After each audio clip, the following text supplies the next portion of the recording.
Hello my dear children, welcome to our science class. In the last class we have discussed about the physical properties of metals and non-metals. Physical properties क्या क्या था बच्चों? The metals are hard, lustrous, malleable, ductile, sonorous and good conductors of heat and electricity. These are the physical properties या physical characteristics of the metals. Non-metals की characteristics इसके reverse होते हैं. They are not very hard, they are dull, they are not malleable, they are not ductile, they are non-sonorous and they are bad conductors of heat and electricity. So next I have told you that the metals and non-metals दोनों को physical properties भी है, chemical properties भी होते हैं. So today we are going to discuss about the chemical properties of metals and non-metals. In this session we are going to discuss about the chemical properties of metals only. Okay, so let's start our video. Page number 46, chemical properties of metals and non-metals. So physical property क्या था बच्चों? जो visible properties को हम कहते हैं physical properties. Next is chemical property. Chemical property मतलब जो हमारी metals है ना, कोई भी दूसरे चीज़ों के साथ रिएक्ट करते हैं और रिएक्शन के बाद कुछ कंपाउंड्स प्रोड्यूस करते हैं या ऑक्साइड को प्रोड्यूस करते हैं और इसके नेचर के ये कंपाउंड है ना, ये कंपाउंड को हम ऑब्जर्व करते हैं और हम ये केमिकल कैरेक्टरिस्टिक्स डिस्क्राइब करते हैं. The chemical characteristics of metals and non metals को हम डिफाइन करते हैं. Clear all of you? So first reaction oxygen के साथ है. जो मेटल्स है ना, मेटल्स ऑक्सीजन के साथ रिएक्ट करते हैं और इसके बाद मेटल्स ऑक्सीजन वाटर के साथ रिएक्ट करते हैं, एसिड्स के साथ, बेस के साथ, ये इसके साथ वो रिएक्ट करते हैं और इसके बाद जो कंपाउंड्स प्रोड्यूस करते हैं या ऑक्साइड्स प्रोड्यूस करते हैं ना, इसके ये प्रोडक्ट की नेचर से हम केमिकल प्रॉपर्टीज़ को डिफाइन करते हैं. Okay, the first one is reaction with oxygen. You are familiar with the phenomenon of rusting of iron. अब सबको पता है रस्टिंग ऑफ आयरन, है ना. I will show the picture of this rusting of iron. This is, you can see the iron. जो iron के ऊपर, जो आयरन की कोई चीज़ों के ऊपर, कोई भी मटेरियल्स के ऊपर जो रेस्ट फॉर्म होते हैं, ऐसे ही कलर में यूजुअली रेडिश ब्राउन फॉर्म में होते हैं. Rust is an oxide and iron oxide, a usual reddish brown oxide form by the reaction of iron and oxygen in the presence of water और air moisture. सो ये rust कैसे form होते हैं बच्चों? रेस्ट फॉर्म होते हैं कब तक जो हमारी मेटल, यह मेटल कौन है? आयरन. जो आयरन ऑक्सीजन के साथ रिएक्ट करते हैं in the presence of water और एयर. जो एयर और वाटर के प्रेजेंस में रेस्ट आयरन और ऑक्सीजन दोनों के बीच में रिएक्शन कंडक्ट करते हैं और क्या प्रोड्यूस होते हैं? इसके बाद ऑक्साइड्स प्रोड्यूस होते हैं. ये ऑक्साइड को हम कहते हैं रेस्ट. ये रेस्ट है ना, एक्चुअली ये हमारी मेटल की क्वालिटी डिक्रीज करते हैं बिकॉज ये लेयर के लेयर थ्रू ये ईट्स अप द मेटल और ये मेटल को डैमेज क्रिएट करते हैं और इसकी क्वालिटी भी कम करते हैं और ये स्ट्रेंथ, ये मेटल की स्ट्रेंथ भी डिक्रीज करते हैं. सो ये सब डिफेक्ट्स है रेस्ट की. ओके, रेस्टिंग ऑफ आयरन मतलब आपको समझ में आया क्या है rest. You are familiar with the phenomenon of rusting of iron. Recall the reaction by which rust is formed. You had also performed in class 7 an activity of burning a magnesium ribbon in air. You had learned that in both the process oxide formation takes place. Complete the following reaction of iron and magnesium with oxygen. Iron, magnesium दोनों metal का examples है. वो दोनों आपकी class 7 में आपने burn किया था मैग्नीशियम रिबन को. सो मैग्नीशियम रिबन को बर्न करने के टाइम में क्या होते हैं? वो मैग्नीशियम और ऑक्सीजन दोनों रिएक्ट करते हैं और इसकी ऑक्साइड मैग्नीशियम की ऑक्साइड्स रिलीज करते हैं और रेस्टिंग ऑफ आयन में भी ये ऑक्साइड्स रिलीज करते हैं। सो इक्वेशन हम देखेंगे, वो रिएक्शन के बाद कौन सी ऑक्साइड्स प्रोड्यूस रिलीज करते हैं। Here the reactions are given for you, आपको देख सकते हैं।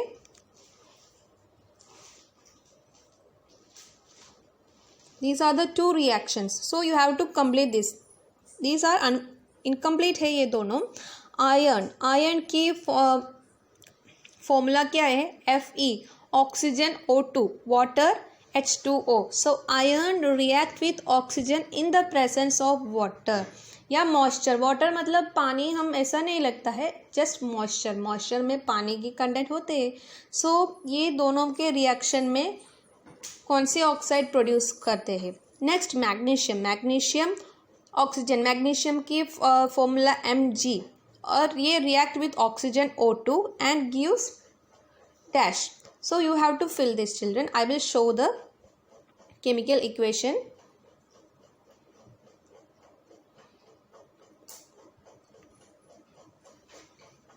Look children, first one is magnesium का है। मैग्नीशियम ऑक्सीजन के साथ रिएक्ट करने के बाद MgO प्रोड्यूस होते हैं।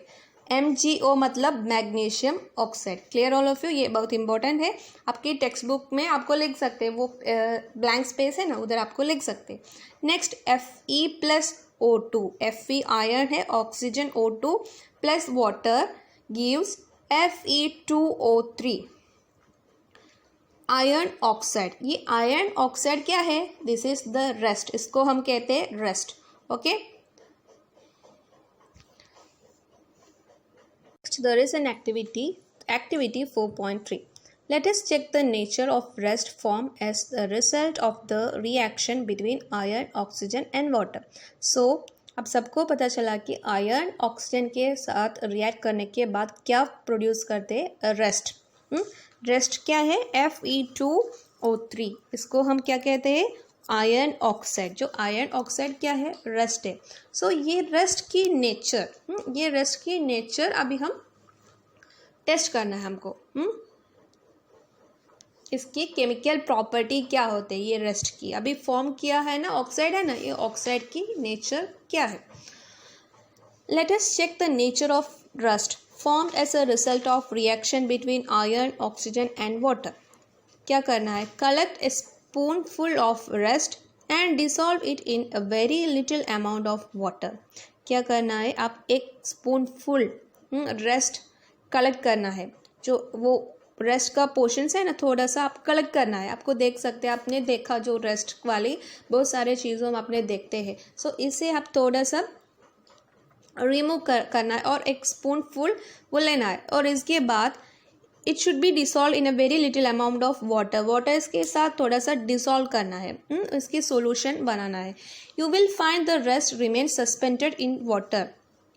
वो पहले वो मिक्स नहीं करेंगी, ये रेस्ट है ना, रेस्ट एक पार्टिकल्स जैसे होते हैं, वो क्रिस्टल्स जैसे, वो मिक्स नहीं होते। So you have to shake it well, अच्छे से वो मिलाना है। Test the solution with red and blue litmus paper, figure 4.3. What do you observe? Is the solution acidic or basic? Children, अब I hope that you all know about the litmus paper. Litmus paper red होते और blue भी होते, और I have to say something about the pH value also. Children, this is the pH scale. इसको pH scale कहते हैं। You all know pH scale क्या है, लेकिन pH value भी होते। So pH value क्या है? pH value describes the acidic or basic nature of an aqueous solution. Aqueous solution मतलब कोई भी कंपाउंड हम वाटर के साथ डिसॉल्व करते हैं ना, इसको हम एक्वस सॉल्यूशन कहते हैं। अभी ये एक्सपेरिमेंट में हम क्या करते हैं, ये एक्सपेरिमेंट में जो रेस्ट एक कंपाउंड है, रिएक्शन के बाद हमको एक कंपाउंड मिला है, वो है ये रेस्ट। ये रेस्ट हम वाटर में मिक्स करते हैं। सो ये एक एक्वस सॉल्यूशन बन गया है। सो ये कोई भी एक्वस सॉल्यूशन को हम टेस्ट करते हैं, या एसिडिक है या एल्कलाइन है। एल्कलाइन मतलब जो बेस है या एसिड है। सो ये टेस्ट करने के लिए pH स्केल यूज़ करते हैं। इसमें न्यूट्रल वैल्यू 7 है, ranging from 0 to 14। 7 less than 7 acidic nature होते हैं, and more than 7 it shows alkaline nature. So we have to test whether the metals are acidic in nature या alkaline in nature. So what you have to do, test the solution with red and blue litmus paper. हमको test करना है, red litmus या blue litmus paper use करके test करना है. What do you observe? अभी test tube में वो रेस्ट की सस्पेंशन होते हैं. ये हम एक प्लेट में जो थोड़ा सा ये रेस्ट की सस्पेंशन हम डाल लिया है और लिटमस पेपर, ये रेड लिटमस पेपर हमने यूज़ किया है और रेड लिटमस पेपर इसमें डिप किया और थोड़ी देर के बाद क्या ऑब्जर्व किया है, the red litmus paper turns into blue. It means the solution is alkaline. जो एल्कलाइन सॉल्यूशन है बेसिक इन नेचर है, they are basic. Litmus paper के एक लिटमस पेपर की प्रॉपर्टी क्या है बच्चों, अभी वो red litmus when the red litmus turns blue, it indicates that the solution is base. If the red litmus remain as same, मतलब जो रेड ही रिमेन करते हैं तो इसके मतलब जो solution is acidic. If a blue litmus turn into red, it means the solution is acidic. If the blue litmus remain as same, it means that solution is basic. Okay, I hope you all have cleared about the litmus paper. So here we have used the red litmus paper. So the red litmus paper changed into blue. That means this solution, this aqueous solution is basic in nature. Okay, page number 47. First बूजो को एक doubt है, does copper also get rusted? I have seen a greenish deposit on the surface of copper vessels. या आप copper vessels के ऊपर जो green colours देखते हैं बच्चों इसके सरफेस में. सो बूजो को डाउट हो गया या ये कॉपर को भी रस्ट होते हैं, क्योंकि वो उन्होंने देखा है कि जो ग्रीन कलर डिपॉजिट उन्होंने देखा है इसीलिए. सो बच्चों एक्चुअली ये rusting word is for iron.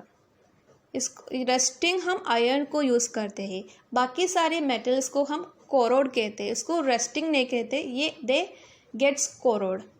ये सेम होते, कोरोड की एक फॉर्म है रस्टिंग. मतलब रस्टिंग वर्ड हम स्पेसिफिकली आयरन मेटल को देते हैं, बाकी सारे मेटल्स कोरोड होते हैं. Okay. Next, when a copper vessel is exposed to moist air for long, it acquires a dull green coating. Here भी सेम है, कॉपर मेटल है जो रिएक्ट करते हैं.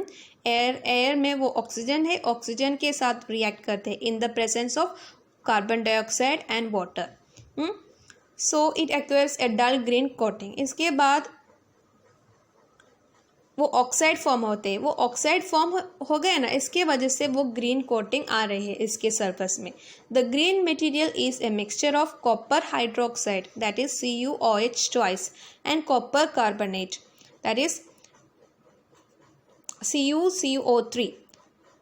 ये दोनों की मिक्सचर है ये green metal. So green metal क्या है actually? Green metal is the combination of copper hydroxide and copper carbonate. Okay children, so the equation will be, the reaction is as follows: 2Cu, that means Cu is copper, 2Cu plus H2O plus CO2 plus O2 gives CuOH twice plus CuCO3.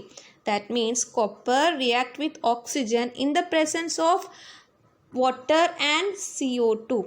H2O मतलब water, CO2 carbon dioxide. So copper react with oxygen in the presence of water and carbon dioxide and it releases copper hydroxide and copper carbonate. And ये copper hydroxide and copper carbonate ये दोनों की mixture क्या है? This is nothing but that green coating.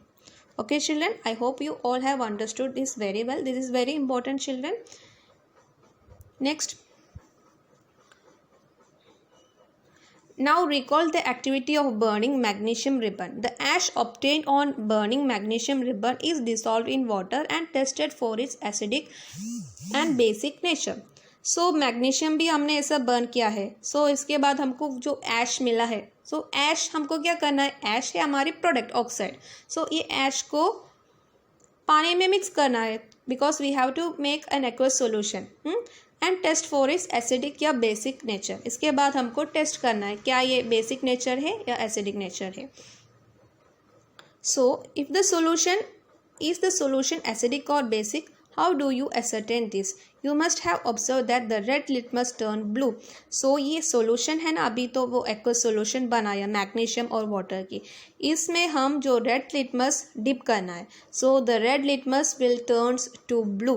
So oxide of magnesium is also basic in nature. That proves that the magnesium is also basic in nature. क्यों? क्योंकि वो red litmus turn into blue. That means they are basic in nature.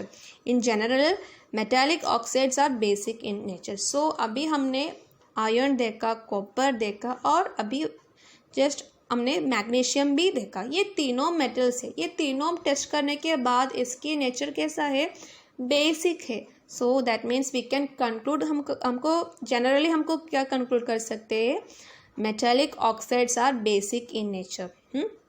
Metallic oxide जो reaction के बाद metallic oxides produce करते हैं, release करते हैं, जो मेटालिक ऑक्साइड की नेचर क्या है, they are basic in nature. Okay, next non metals की रिएक्शन है। Now let us observe the reaction of non metals with oxygen. Next is non metals कैसे रिएक्ट करते हैं, या that we will discussed in the next class. Okay, so I hope you all have understood the topic very well, children. Today we have studied about the reaction of metals with oxygen. So ये सारे के सारे equations आप learn करना है, और ये box में ये कॉपर का भी लर्न करना है। Okay children, so see you in the next class.